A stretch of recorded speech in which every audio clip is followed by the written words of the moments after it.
right, you guys, we are on that day 6. This is the last reading according to this plan for this week.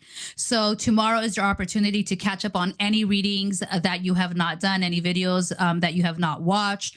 So we can do it together again. Remember, get really active in this, share in the comments, share if you're struggling. Like, I want you guys to I want us all to help and motivate each other, because it's not the easiest thing that we're taking on, but it is probably the most important thing that we're taking on in furthering our relationship with God and really getting to know who our creator is. And so for day 6 today, it's a Genesis chapters 19 to 21. So it's not a lot of reading today.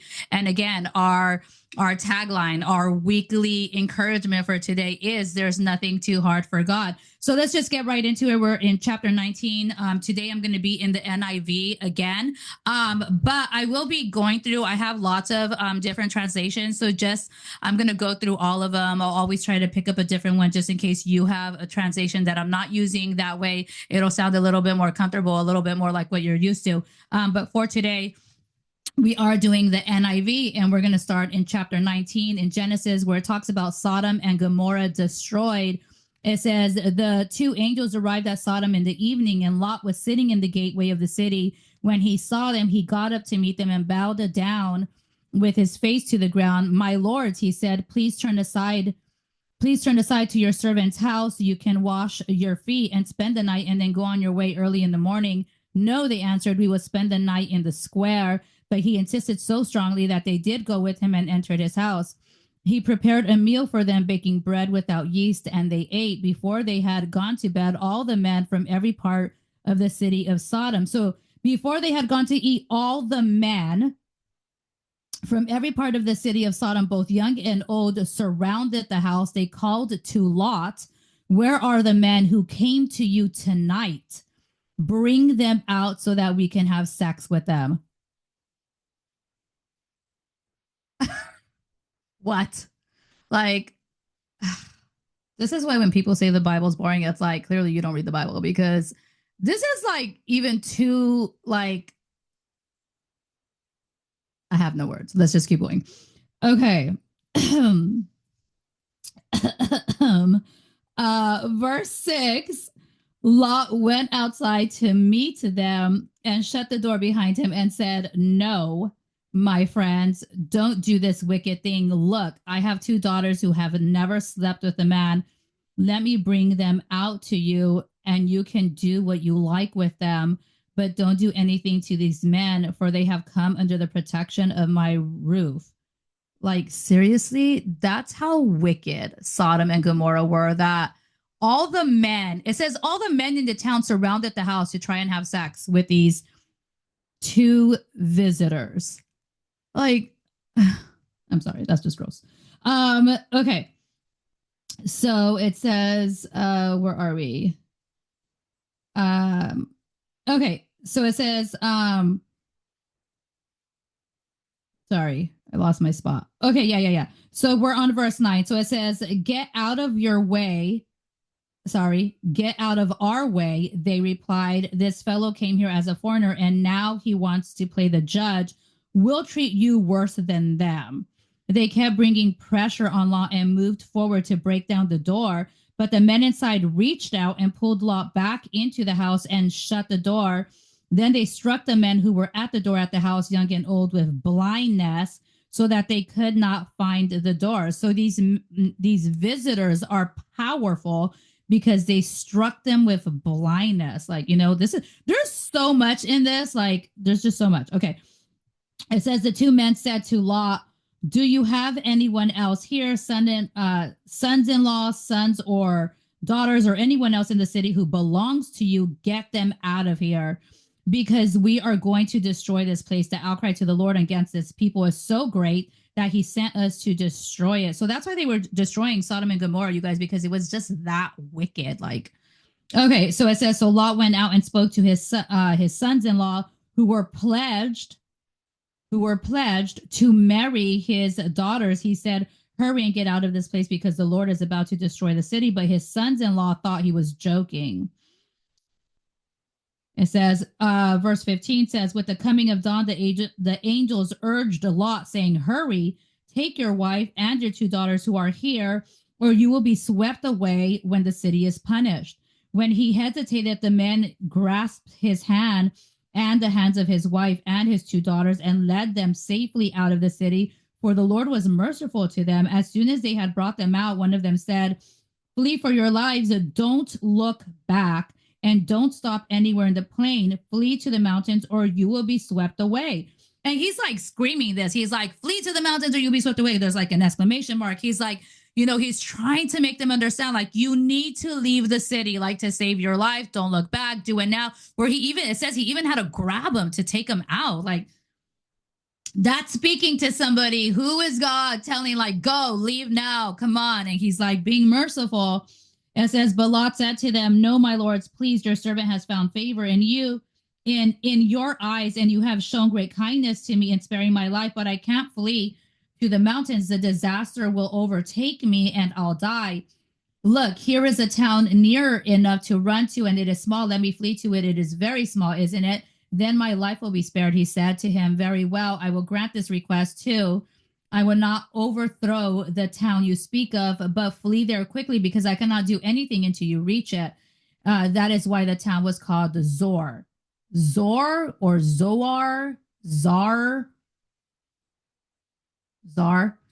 By the time Lot reached Zar, the sun had risen over the land. Then the Lord rained down burning sulfur on Sodom and Gomorrah from the Lord out of the heavens. Thus he overthrew those cities and the entire plain, destroying all those living in the cities and also the vegetation in the land. But Lot's wife looked back. No. Lot's wife looked back, and she became a pillar of salt. This is, I feel bad for her. I feel bad for her. Sometimes it's hard to let go. You just have to let go. You don't want to be a pillar of salt. Okay, so verse 27 says, "Early the next morning, Abraham got up and returned to the place where he had stood before the Lord. He looked down toward Sodom and Gomorrah, toward all the land of the plain, and he saw dense smoke rising from the land, like smoke from a furnace. So when God destroyed the cities of the plain, he remembered Abraham, and he brought Lot out of the catastrophe that overthrew the cities where Lot had lived." Now we're in verse 30, and it says Lot and his daughters. So it says Lot and his 2 daughters left Zor, and settled in the mountains, for he was afraid to stay in Zor. He and his 2 daughters lived in a cave.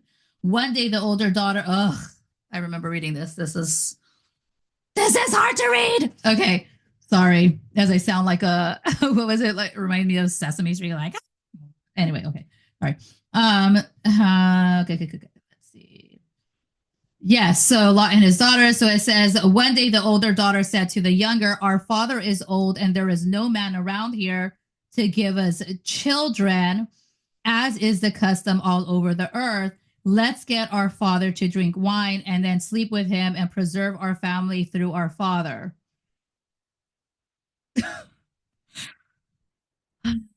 Reading this. That's just gross. I'm sorry. This is gross. Okay, 33. That night, they got their father to drink wine, and the older daughter went in and slept with him. He was not aware of it when she lay down or when she got up. The next day, the older daughter said to the younger, "Last night I slept with my father. Let's get him to drink wine again tonight, and you go in and sleep with him so we can preserve our family line through our father." So they got their father to drink wine that night also, and the younger daughter went in and slept with him. Again, he was not aware of it when she lay down or when she got up. So both of Lot's daughters became pregnant by their father. The older daughter had a son, and she named him Moab. He is the father of the Moabites of today. The younger daughter also had a son, and she named him Ben-Ami. He is the father of the Ammonites of today. I don't even know what to say to that, honestly.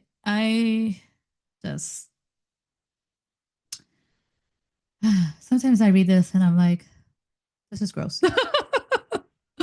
I cannot be the only one who thinks this is gross. tell me right now in the comments what your thoughts are about these scriptures. Like, what are you, I just, please, like, I need other Christians to speak to me and tell me what are your thoughts when you are reading this. In the comments, go right now in the comments and tell me what you because I'm just like, this is gross. I don't know how to take this. Also, if you haven't subscribed yet, subscribe. Okay, subscribe. Okay, I just like, this just threw me off. Okay, chapter 19 is done. So woo to that. We are on chapter 20. So chapter 20 says, so remember, we're only doing to chapter 21. So this video should hopefully be pretty short for you guys. So we're on chapter 20 and it says Abraham and Abimelech. I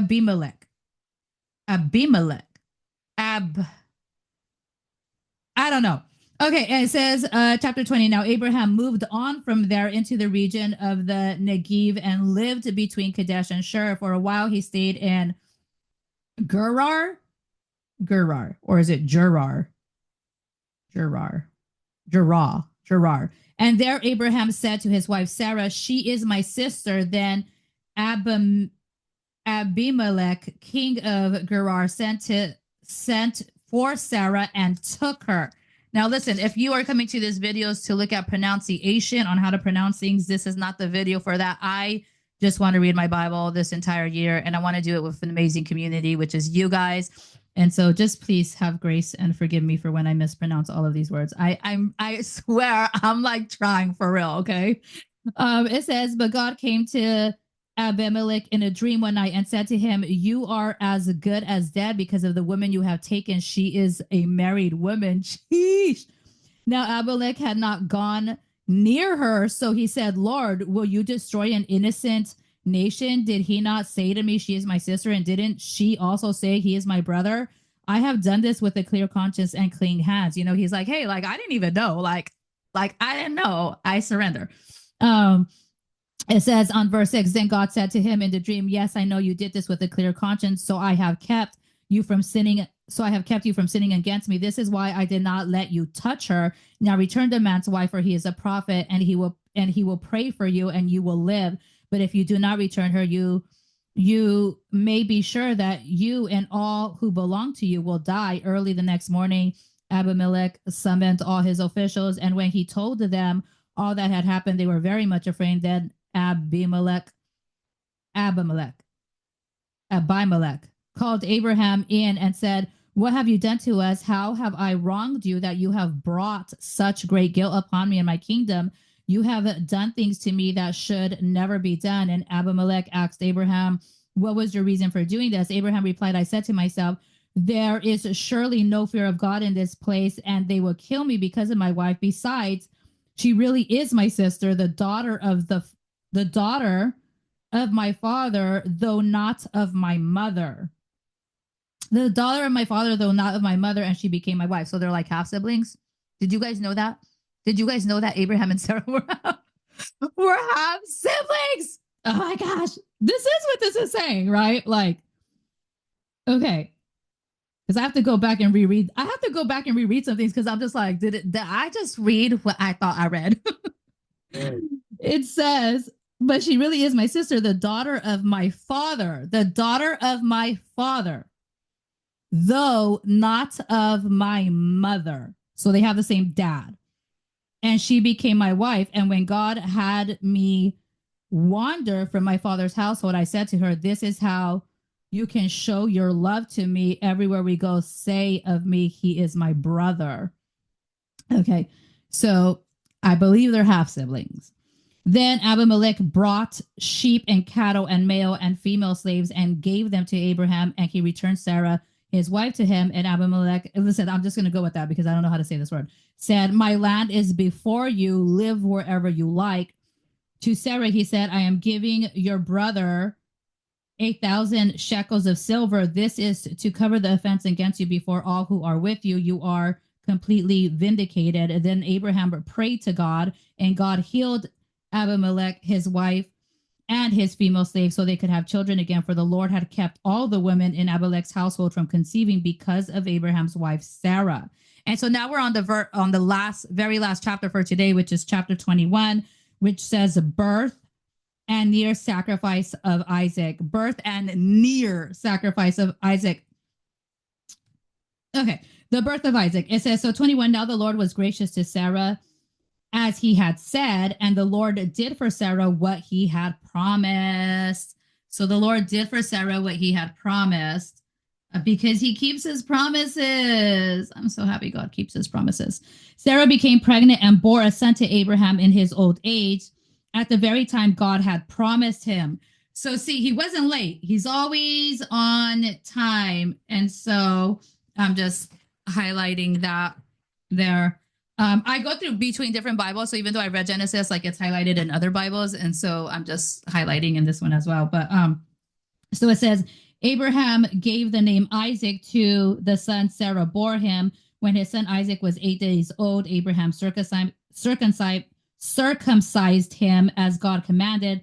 Abraham was 100 years old when his son Isaac was born to him. He was 100. Sarah said, God has brought me laughter, and everyone who hears about this will laugh with me. And she added, who would have said to Abraham that Sarah would nurse children, yet I have borne him a son in his old age. That's just like, I love that. That's such a beautiful story. I just love this story. I'm just coloring all of this. I love this story. And because, she laughed, and it's funny because it says here, like, everyone who hears about this will laugh with me. And when I read it, I did laugh. Like, we do laugh with her, like, but then we're also like, thank you, Jesus, because this can happen for us too. And so Hagar and Ishmael sent away. Verse 8, it says, the child grew and was weaned, and on the day second was weaned. And on the day Isaac was weaned, Abraham held a great feast. But Sarah saw that the son whom Hagar, the Egyptian, had born to Abraham was mocking,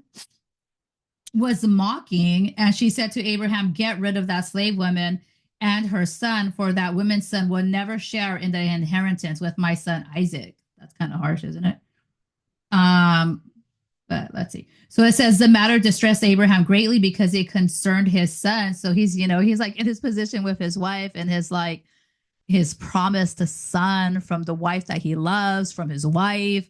And so he's just like, but that's my son too, Ishmael, So anyway, but God said to him, do not be so distressed about the boy and your slave woman. Listen to whatever Sarah tells you. Listen to whatever Sarah tells you, because it is through Isaac that your offspring will be reckoned. I will make the son of the slave into a nation also. Okay, so it says, do not be so distressed about the boy and your slave women. Listen to whatever Sarah tells you, because it is through Isaac that your offspring will be reckoned. I will make the son of the slave into a nation also, because he is your offspring. Early the next morning, Abraham took some food and a skin of water and gave them to Hagar. He set them on her shoulders and then sent her off with the boy. She went on her way and wandered into the desert of Beersheba. When the water in the skin was gone, she put the boy under one of the bushes. Then she went off and sat down about a bow shot away, for she thought, I cannot watch the boy die. And as soon as she sat there, she began to sob. Aw, that's like, I don't know, that's so sad. It says, God heard the boy crying, and the angel of God called to Hagar from heaven and said, oh, that's just like sad. I don't know. That makes me sad. Okay. We're almost done. So we just need this little portion right here. Okay. So it says, so the angel, it says the angel of God called to Hagar from heaven and said to her, what is the matter, Hagar? Do not be afraid. God has heard the boy crying as he lies there. Lift the boy up and take him by the hand, for I will make him into a great nation. Then God opened her eyes, and she saw a well of water. So she went and filled the skin with water and gave the boy a drink. God was with the boy as he grew up. He lived in the desert and became an archer. While he was living in the desert of Paran, his mother got a wife for him from Egypt. The treaty of Beersheba, at that time, Abimelech and Phicol, the commander of his forces, said to Abraham, God is with you in everything you do. Now swear to me here before God that you will not deal falsely with me or my children or my descendants. Show to me and the country where you now reside as a foreigner the same kindness I have shown to you. Abraham said, I swear it. Then Abraham complained to Abimelech, I don't know, about a well of water that Abimelech's servant had seized. But Abimelech said, I don't know who has done this. You did not tell me, and I heard about it only today. So Abraham brought sheep and cattle and gave them to Abimelech, and the two men made a treaty. Abraham set apart 7 ewe lambs from the flock, and Abimelech asked Abraham, what is the meaning of these 7 ewe lambs you have set apart by themselves? He replied, across these 7 lambs from my hand. Oh, sorry. He replied, accept these 7 lambs from my hand as a witness that I dug this well, so that place was called Beersheba, because the 2 men swore an oath there. After the treaty had been made at Beersheba, Abimelech and Phicol, the commander of his forces, returned to the land of the Philistines. Abraham planted a tamarisk tree in Beersheba, and there he called on the name of the Lord, the eternal God. And Abraham stayed in the land of the Philistines for a long time. Okay, that concludes chapters 19, 20, and 21. So again, this is day 6. Yes, chapters 19, 20, and 21.